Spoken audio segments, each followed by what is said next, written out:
Yesu hari ibyiringiro byanjye, anshaka muri we nkanyirisha ubuntu bwe. Tuzi ko kugaruka kwe kuri hafi, isi yose yize ijambo ry'Imana. Ubutumwa bwiza bw'ubwami nibwigishwa mw'isi yose, ubw'imperuka ize.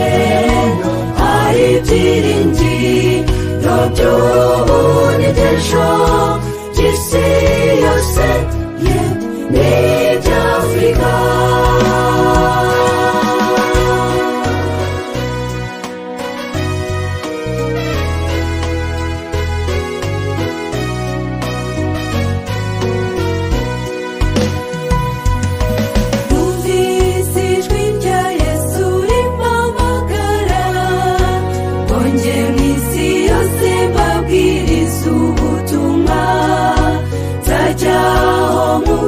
W'Imana azanyobora, mbwira abaturanyi ubutumwa bwiza.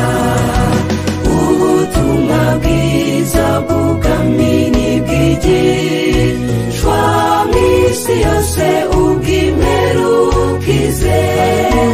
Hari ibyiringiro by'ubunyegesho by'isi yose, n'iby'Afurika. Ubutumwa bwiza bw'ubwami nibwigishwa mw'isi yose, ubw'imperuka ize. Hari ibyiringiro by'ubunyegesho